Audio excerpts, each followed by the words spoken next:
Excuse me. Welcome back to Comic History, episode 96. What miscuts this time? Well, let's take a look back at Marvel Comics from the years from 2006 to 2007.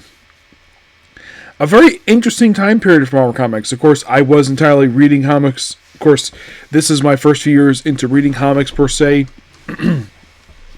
Now, I didn't start in the comics at the beginning of the year 2004, more like late in the year 2004, like around September-ish, because by the time I got into comics, at that point in time, JMS was basically still on his run for Amazing Spider-Man, Iron Man and Captain America, or had to be relaunched by the end of the year because the events disassembled, and plus also basically they're going to get big relaunches. Thor, I got into a little bit later after this.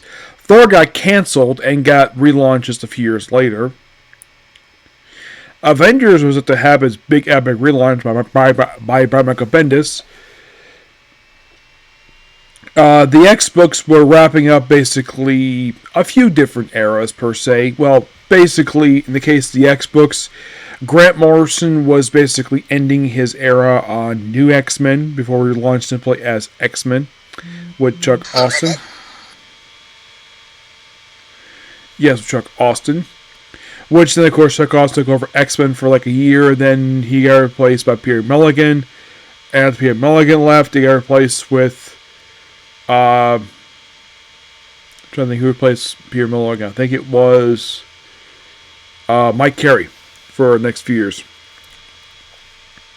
Wolverine was still being published. This was, of course, I think at the time when I was got into Marvel Comics, I think that Wolverine was, had just been relaunched.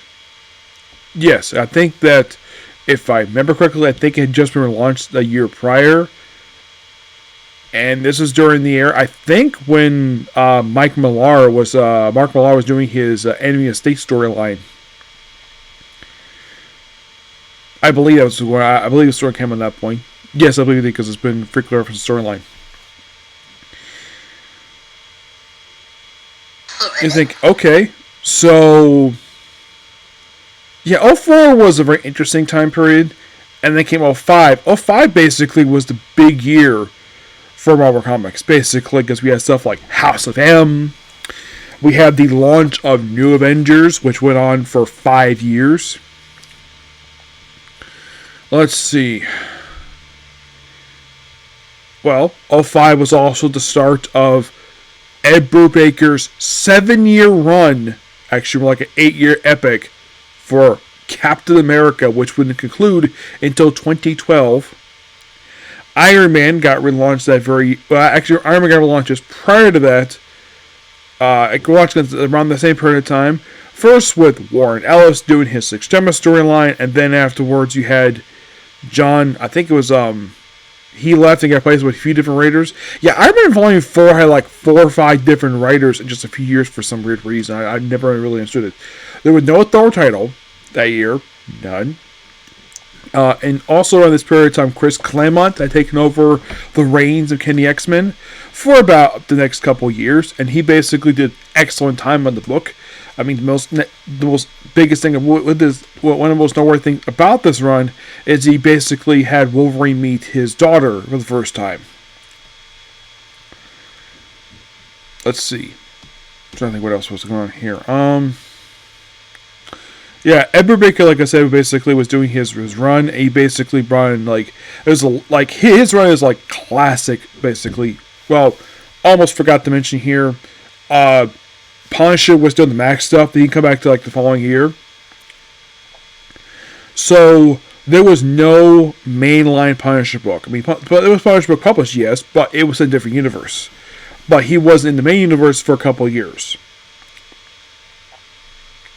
Daredevil, I believe, remember quickly when I got into reading comics, Bendis was the writer at that point in time. He would later leave not long after that.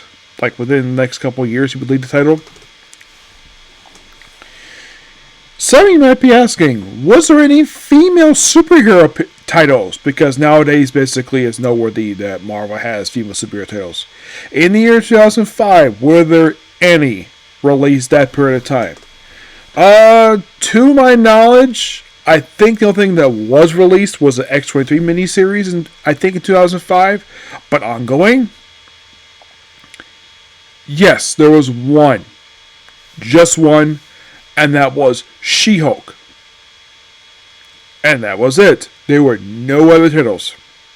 Carol Danvers to get hers basically the next year.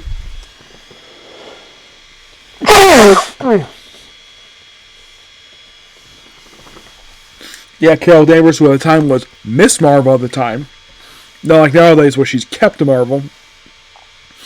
Yeah, this time where she's very muscular, have the Indominus mask, wear a one-piece suit, one-piece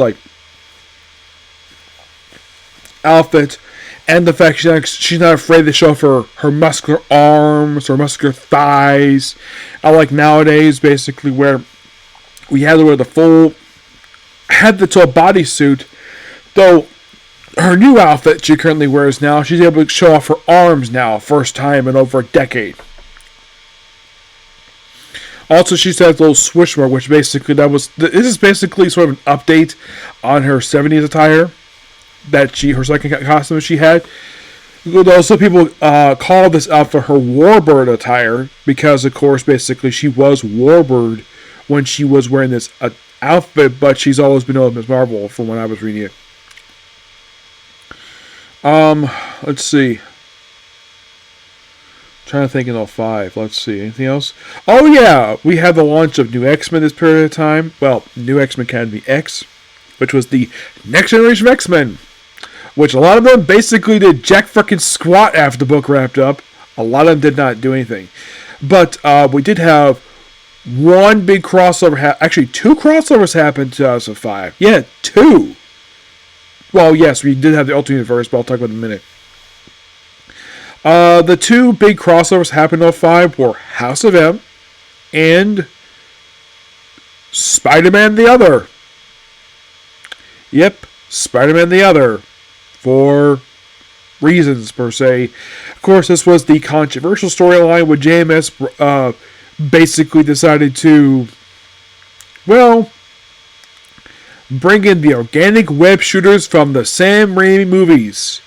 Which a lot of people weren't happy about that, and then one more day basically got rid of that. Well, basically Brand New Day got rid of that.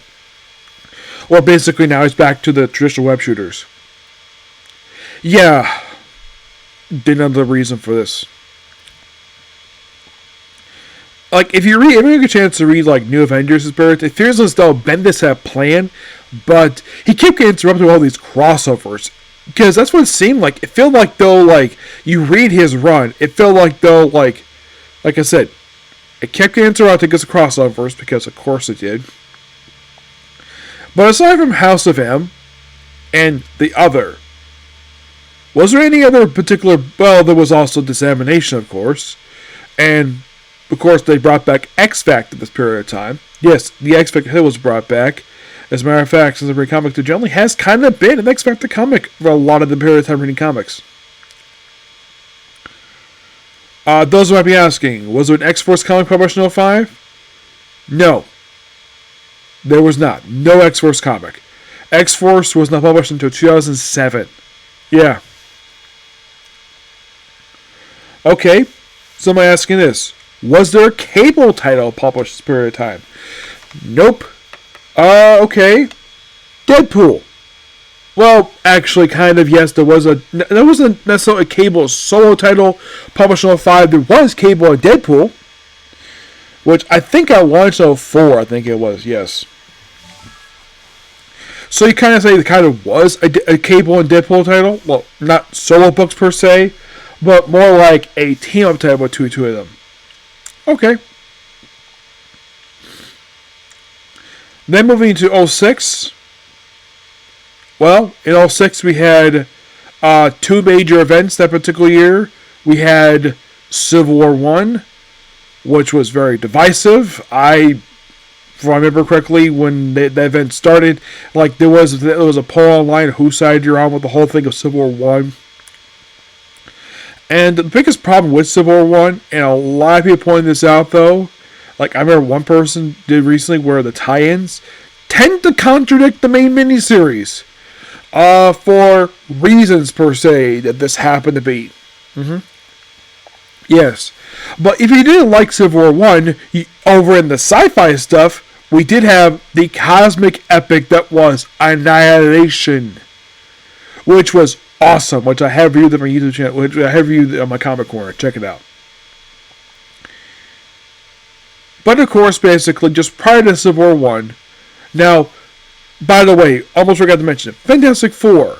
Who was the writer of the title that period of time? Well, that was Mark Waid. Yep, Mark Waid, I believe, had been writing the book for that certain period of time before handing it off to JMS for the Civil War 1 stuff. But prior to, we also debuted the Illuminati, which were basically at the time, which was Iron Man, Mr. Fantastic, Professor Xavier, Black Bolt, the Submariner, and I think that was it. I think also at the time, basically, when I got into comics, Hulk was about to launch into space, which set up the epic storyline that was Planet Hulk. Yep, which came out like around the same period of time. But that was very self-contained. It wasn't necessarily a crossover. It was a self-contained story arc in the pages of Incredible Hulk. At the time, written by Greg Pak.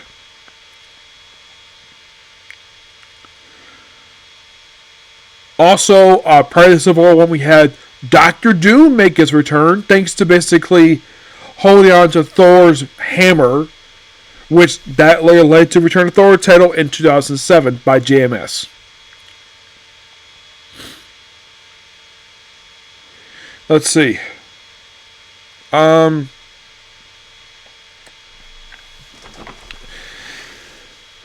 for Captain America, we had storylines like Winter Soldier, Red Menace, and that was published just prior to Civil War 1. New Avengers, it was basically like there was Breakout, which also had a tie-in miniseries with Spider-Man.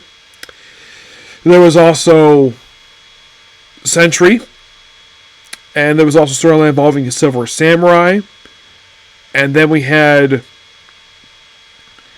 let's see, I'm trying to think what else was there. Because basically, the Silver Samurai storyline, there was also the post-House of M storyline in the pages of New Avengers, which involved supposedly Femme Magneto, but no. Also, the Excalibur title was briefly revived in 2006, which lasted for 14 issues. Actually, it was revived in 2004. It ended after 14 issues.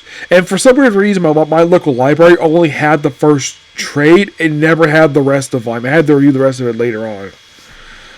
Let's see. Post House of M, they did bring back Excalibur, another Excalibur ongoing, this time being New Excalibur, which lasted for 2 years before it got replaced with nothing. It had Died by Sword miniseries, but there was nothing in the aftermath of it per se. Let's see.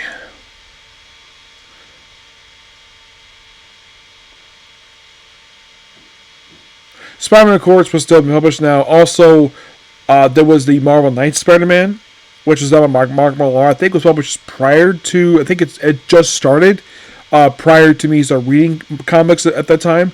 And then after about 23 issues, the book was retitled to Sensational Spider-Man, which lasted for a good couple years before it ended. And also, thanks to the other, we had the launch of Friendly Neighborhood Spider-Man, which lasted for a whopping 24 issues. And pretty much the whole book, except for the last issue, was written by Peter David. Yes. 2007, we had the ending of Civil War 1. We had Annihilation Conquest. And the controversial One More Day, which is a storyline everybody hated. Also in 2007, we had the death of Captain America, which that storyline lasted for 2 freaking years. Started in issue 25 and didn't wrap up until issue 50, which was released in 2008. Yes. Not kidding about that. Iron Man became director of S.H.I.E.L.D. after Civil War 1, which he did S.H.I.E.L.D. stuff per se. Of course, also in 06, we had the launch of the Miss Marvel title by Brian Reed, which I have viewed on my YouTube channel. Really good title, by the way. Not a bad issue for the 50 issues were released. Punisher came back during Civil War 1 and had the launch of the title Punisher War Journal, which lasted for 2 years, and it was ended in 08 to be relaunched simply as Punisher in 2009. Wolverine still been published no problem, and his biggest story in 06 basically was the story on the Civil War 1, where he took out frickin' Nitro, excuse me. And then we had Old Man Logan, and then we had some stuff that led into stuff with Dark Reign. But in the case of Spider-Man, after the controversial One More Day, the most despised storyline in recent memory, well, basically we have the Brand New Day stuff, which was the Rotating Door Writers, and also Sensational Spider-Man and Fairly Neighbor Spider-Man both were canceled to make Amazing Spider-Man pretty much like published 3 times a month. Like, has anybody ever heard of a title that was not technically weekly that was publishing 3 times a month? Like, this was the first time I ever heard of that ever published that many issues. Which, by the way, issue 500 in 2002, it reached 600 in 2009, because normally it takes almost 8 years to release 100 issues. Not frickin' 7. Yeah, they beat us to commercial a little too quickly when it comes to that one. Though, of course, also this was a period of time where, let's keep Spider-Man and Mary Jane far apart from each other for a few years, because Marvel editorial being complete idiots at the time. Let's see. X-Men. Well, you're probably thinking, what was their major story in 2006? Not really, no. They had tied Civil War 1, but that was it. 07 they did.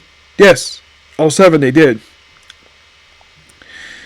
Let's see. Thor came back. He came back in 07. So, let's see. Avengers had their own tie-in of Civil War 1, which had basically 5 issues of focus on one Avenger, and then afterwards we had an issue featuring the return of Scarlet Witch, and then we had the New Avengers versus the Hand for a whole storyline, which this was the setup for Secret Invasion. Yep. By the way, when New Avengers first started, it was Iron Man, Captain America, Spider-Man, Luke Cage, Spider-Woman, which was later retconned to be the Skrull Valkyrie,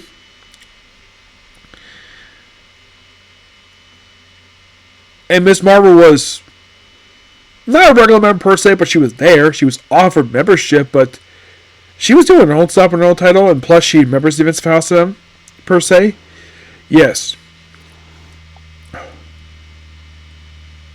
Also in 07, the biggest thing for X-Men that year, we had Messiah Complex, which had a lead-up with Dangerous Species. Now, Messiah Complex later led to the launch of the Chris Yost, Craig Kyle X-Force title, which was also drawn by Clayton Crane, which is an excellent title, which launched in 08.